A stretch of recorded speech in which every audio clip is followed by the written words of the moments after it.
Sir ఆ SI ఎక్కడ ఉన్నాడు? అతనికి ఈ ఆత్మహత్యలకి ఏదో ఒక సంబంధం ఉంది సార్. నన్ను మహాదేవపురం పంపించేసి ఇక్కడ ఇంకో చావు ప్లాన్ చేశాడు. అతను ఆపాలి సార్, అతను ఆపాలి. ఈ ఊర్లో ఇంకొక్క ప్రాణం కూడా పోకూడదు. ఏం మాట్లాడరేంటి సార్? చచ్చిపోయాడు బాబు, చచ్చిపోయాడు బాబు. నువ్వు మహాదేవపురం వెళ్లిన కాసేపటికే ఈ విషయం జరిగిపోయింది.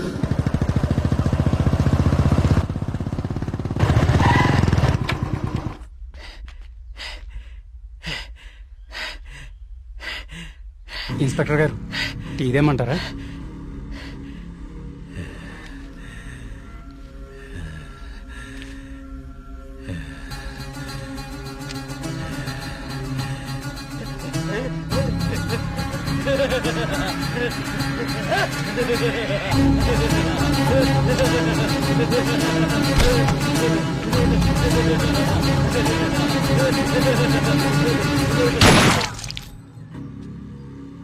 ఇంకొక ప్రాణం కూడా పోదని మాటిచ్చావు.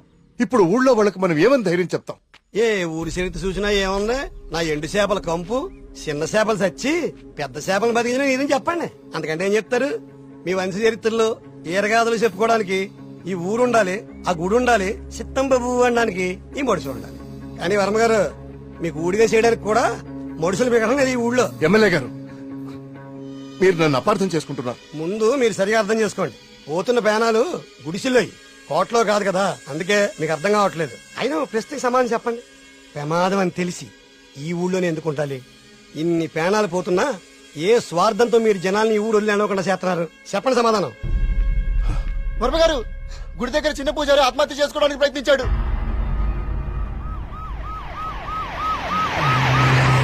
దేవుడికి ఇష్టం లేని అభిషేకం జరిగింది. ఊరంతా ఒలకాడ అయిపోతుంది. పదండి రా, ఈ ఊరు వదిలి వెళ్ళిపోదాం. అయ్యో వర్మ గారు, వెళ్తామండి. పదండి రా, ఇక్కడ ఎందుకురా? పూజారికి న్యాయం జరగలేదు. పదండి, పదండి రా. ఇదంతా ఎవరు చేస్తున్నారో నాకు తెలుసు. ఏమంటున్నావు కార్తీక్? అవును సార్, తెలిసిపోయింది. ఏంటి? నేను 10 రోజులు గడువు అడిగాను. ఇంకా ఒక్క రోజు మిగిలింది. 24 గంటల్లో ఈ ఆత్మహత్యలు వెనుకున్న వాళ్ళని రైట్ హ్యాండెడ్ గా మీ ముందు నిలబడతాను.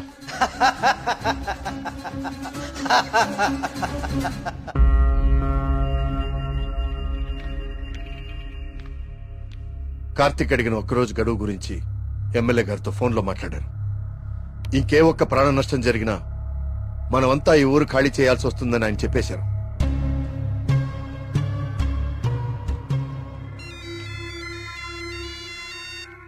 వర్మ గారు ఏం చేస్తున్నారు?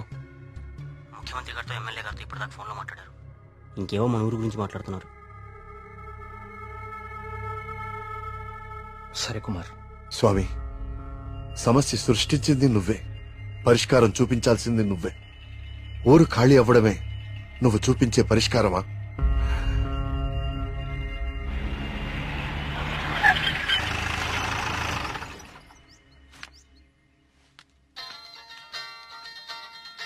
హలో ప్రియా, నువ్వు అసలు గుడికి ఎందుకు వెళ్ళావు?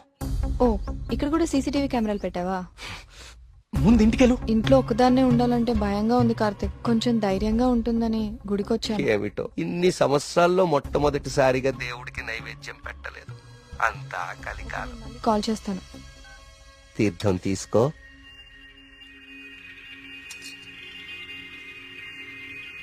ఆయుష్మాన్ భవ.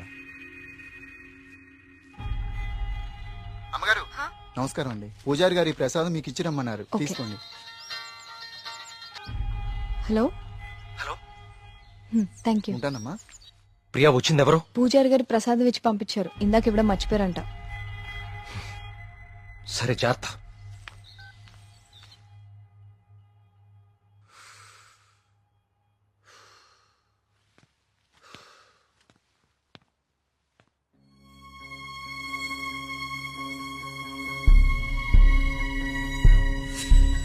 ఏమిటో ఇన్ని సంవత్సరాల్లో మొట్టమొదటిసారిగా దేవుడికి నైవేద్యం పెట్టలేదు. పూజారి గారు ప్రసాదం ఇచ్చి పంపించారు. ఇందాక ఇవ్వడం మర్చిపోయారంట. అయితే ప్రసాదం ఎక్కడిది?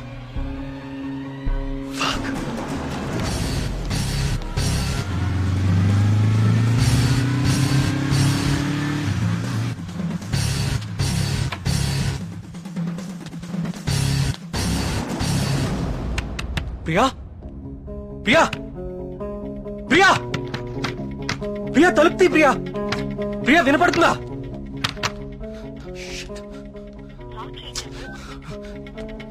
ప్రియా ప్రియా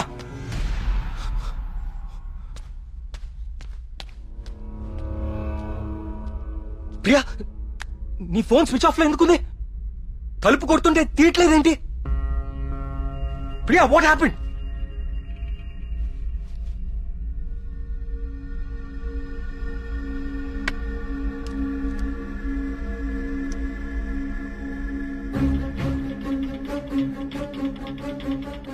ప్రియా నో. ప్రియా ఏం రాస్తున్నావు అక్కడ? ప్రియా ప్రియా చూడు ఇక్కడ. ప్రియా చూడు ఇక్కడ please look at me Priya.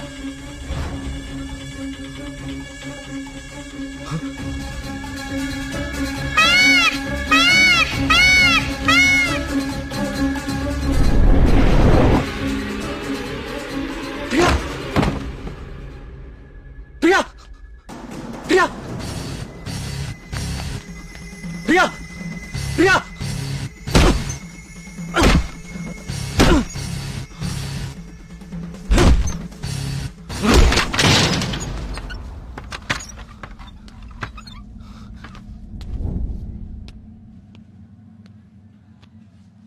She's fine. కాకపోతే వెయిన్స్ చాలా డీప్ గా కట్ అవడం వల్ల బ్లడ్ లాస్ చాలా హెవీగా ఉంది.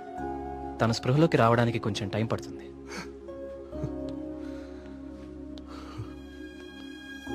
కార్తీక్ ఒకసారి రండి.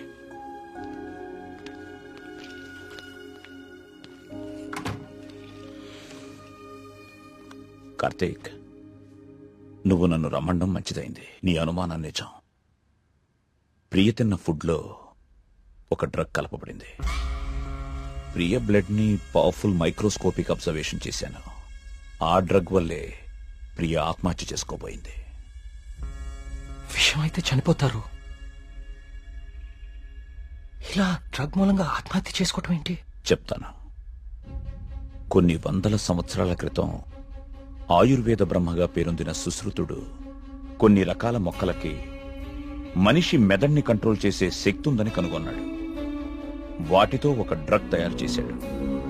అలెగ్జాండర్ తన ప్రపంచ జైత్రయాత్రలో భాగంగా తన సైనికుల మీద ఈ డ్రగ్ ను ఉపయోగించాడు. ఎన్ని దెబ్బలు తగిలినా తమ శారీరక స్థితిని పట్టించుకోకుండా పిచ్చి పట్టినట్లుగా యుద్ధానికి వెళ్లేవారు. హిట్లర్ కూడా రెండవ ప్రపంచ యుద్ధ సమయంలో ఇలాంటి డ్రగ్ తయారు చేయించాడు.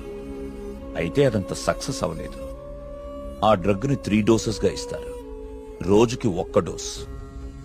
ఆ 3rd డోస్ బాడీలోకి వెళ్ళాక డ్రగ్ ఎఫెక్ట్ స్టార్ట్ అవుతుంది. ఎవరైనా ఈజీగా ఆ వ్యక్తి మెదడుని కంట్రోల్లోకి తీసుకోవచ్చు. అంతేకాదు, ఆ 3 డోసెస్ ఒకేసారి కల్పిస్తే అది సైనైడ్ కంటే ప్రమాదకరం. It's a hypnotic suicidal drug. అంటే ప్రియా కూడా? ఎస్, ప్రియ విషయంలో కూడా అదే జరిగింది. ఆ డ్రగ్ కలిపారు. That might be 3rd dose. అంతకుముందే 2 డోసెస్ ఇచ్చేసి ఉండాలి. ఆ ఫుడ్ తిన్న వెంటనే ప్రియ మీద హిప్నాటిక్ ఎఫెక్ట్ స్టార్ట్ అయింది. అయితే ఎవరో తనని లెటర్ రాసి ఆత్మహత్య చేసుకునేలాగా హిప్నటైజ్ చేశారు. You're right. ఈ డ్రగ్ అసలు మన మార్కెట్లో దొరుకుతుందా? మార్కెట్లో ప్రోజోన్, డాల్మెన్ లాంటి హిప్నాటిక్ డ్రగ్స్ ఉన్నాయి. కానీ ప్రియకిచ్చింది వెరీ పవర్ఫుల్ డ్రగ్. అసలు ఇలాంటి డ్రగ్ ఒకటి ఉందని ఇప్పటి ప్రపంచానికి తెలియదు. వీటిని తయారు చేయడానికి కొన్ని రకాల మొక్కలు వాడతారు కార్తీక్. దే ఆర్ కాల్డ్ సైకోసిస్ ఇండ్యూసింగ్ ప్లాంట్స్. ఇవి జర్మనీ పరిసర ప్రాంతాల్లో మాత్రమే దొరుకుతాయి. కొన్ని లక్షలు ఖర్చవుతాయి కార్తీక్ ఈ డ్రగ్ ని తయారు చేయడానికి. మరి పోస్ట్ మార్టం రిపోర్ట్ లో ఈ డ్రగ్ గురించి ఎందుకు తెలియలేదు మనకి? అదే దీని స్పెషాలిటీ. 3rd డోస్ బాడీ లోపలికి వెళ్ళాక ఇది బ్లడ్ లో చాలా డీప్ గా మిక్స్ అయిపోతుంది. ఇది బ్లడ్ లో ఉండేది కేవలం 2 గంటలు మాత్రమే. ఆ తర్వాత ఎవాపరేట్ అయిపోతుంది. మనుషులు మామూలు అయిపోతారు. కానీ ఒకేసారి 3 డోసులు ఇస్తే వెంటనే చచ్చిపోతారు. పోస్ట్ మార్టం చేసేటప్పుడు నార్మల్ బ్లడ్ టెస్ట్ చేస్తాం కాబట్టి ఈ డ్రగ్ గురించి తెలియడం ఇంపాసిబుల్. అదృష్టం ఏంటంటే నువ్వు ప్రియని చాలా ఫాస్ట్ గా 2 అవర్స్ లోపే హాస్పిటల్కి తీసుకొచ్చావు. కొంచెం ఆలస్యమైనా ఇలాంటి డ్రగ్ ప్రియకిచ్చారని మనకెప్పటికీ తెలిసేది కాదు. థ్యాంక్స్ బాబు.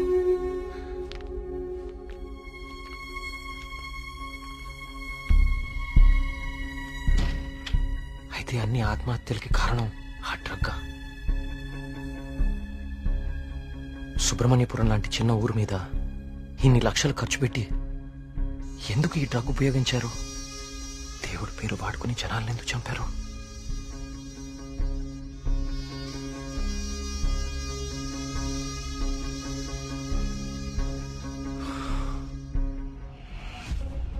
సుబ్రహ్మణ్యపురం ఆలయంతో సహా గణపతి స్థపతి కట్టిన ఆలయాలన్నీ ఒకలాగానే ఉన్నాయి. ఏదో లింక్ మిస్ అవుతున్నాను. అదేంటి ఆ ఈశాన్య మూల గది?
ఏ సమస్య పరిష్కారానికైనా తదేక దృష్టి అవసరం.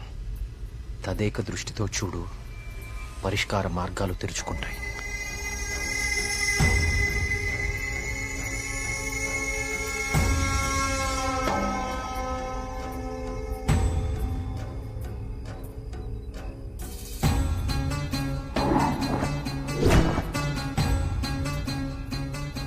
తదేక దృష్టితో చూడు, పరిష్కార మార్గాలు తెరుచుకుంటాయి.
గణపతి స్థపతి ఆలయ నిర్మాణం మొదలుపెట్టాడు.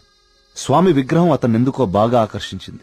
రహస్యంగా ఆ విగ్రహాన్ని పరీక్షించడం మొదలుపెట్టాడు. ఆశ్చర్యపోయాడు. కార్తీక పౌర్ణమి రోజున కొన్ని ఘడియల సేపు స్వామి విగ్రహానికి ఒక వింత శక్తి వస్తుంది. ఆ సమయంలో ఆ విగ్రహాన్ని తాకిన జలం తాత్కాలిక అమృతంగా మారుతుంది. మనిషి వయసును తగ్గిస్తుంది. కానీ కొద్దిసేపటికి యథారూపం వచ్చి అదే మనిషి ప్రాణం తీస్తుంది. అదే ఆ విగ్రహాన్ని కొన్ని రసాయన ద్రవాలతో లేపనం చేసి తిరిగి అభిషేకం చేస్తే ఆ జలం ఈసారి శాశ్వత అమృతంగా మారుతుంది. ఇదంతా కేవలం కార్తీక పౌర్ణమి రోజున మాత్రమే జరుగుతుంది. స్వామి విగ్రహానికి దాని కింద అంతర్భాగంగా ఉన్న శిలకు ఈ శక్తి ఉందని ఆయన కనుగొన్నారు. మహారాజుకి ఈ విషయం చెప్పాలని వెళ్లి చూసేసరికి మహారాజు రవివర్మ చింతాక్రాంతుడై ఉన్నాడు. కారణం, తమ రాజ్య సరిహద్దుల్లో పరమ క్రూరుడైన అస్లం ఖాన్ తన సైన్యంతో ఈ రాజ్యాన్ని నాశనం చేయడానికి సిద్ధంగా ఉన్నాడు. అస్లం ఖాన్ సైనిక బలంతో పోల్చుకుంటే తమ సైన్య బలం సగం కూడా లేదు. ఓడిపోవడం తథ్యం అనే దిగులుతో ఉన్నాడు మహారాజు. గణపతి స్థపతికి ఠక్కున ఒక ఆలోచన స్ఫురించింది. స్థపతి ఆ విగ్రహం గురించి తాను కనుగొన్నది చెప్పాడు. రాజు ఆశ్చర్యపోయాడు. ఆ రోజు కార్తీక పౌర్ణమి, అంటే స్వామి విగ్రహానికి వింత శక్తి వచ్చే రోజు. స్వామికి అభిషేకం చేసిన ఆ జలాన్ని తీసుకుని మహారాజు మారువేషంలో అస్లాం ఖాన్ గుడారానికి వెళ్లాడు. వయసు తగ్గించే మందు తన దగ్గరుందని మాయమాటలు చెప్పాడు. అస్లాం ఖాన్ మొదట నమ్మకపోయినా తన వాళ్లకి జరిగిన మార్పు చూసి ఆ జలాన్ని తను కూడా తాగాడు. రాత్రికి రాత్రి అస్లాం ఖాన్, అతని ముఖ్య అనుచరుల ప్రాణాలు అనంత వాయువుల్లో కలిసిపోయాయి. ఆ సుబ్రహ్మణ్యేశ్వర స్వామే తన రాజ్యాన్ని కాపాడాడని నమ్మాడు మహారాజు. ప్రజల క్షేమాన్ని ఆలోచించి స్వామికి అభిషేకాలు జరగకుండా చూశాడు. చావుని జయించడం ప్రకృతి విరుద్ధం. అందుకే గణపతి స్థపతి మహారాజు విగ్రహ రహస్యాన్ని ఎవ్వరికీ చెప్పలేదు. ఈ విగ్రహ రహస్యాన్ని గణపతి స్థపతి గ్రంథస్థం చేసి గుడిలోని ఈ రహస్య ప్రదేశంలో భద్రపరిచాడు. ఒక ప్రత్యేకమైన నాణాన్ని ఉపయోగించి ద్వారాన్ని మూసివేశాడు. భవిష్యత్తులో ఈ రాజ్యానికి ఏదన్నా ఆపద వాటిల్లితే భగవంతుడు ఆ ఆపదని తొలగించడానికి ఒక వ్యక్తిని ఎంచుకుంటాడు. అతన్ని రాజ్యానికి వచ్చేలా చేస్తాడు. ఆ వ్యక్తికి ఆ నాణెం, రహస్య గదిలో ఉన్న ఈ ప్రతి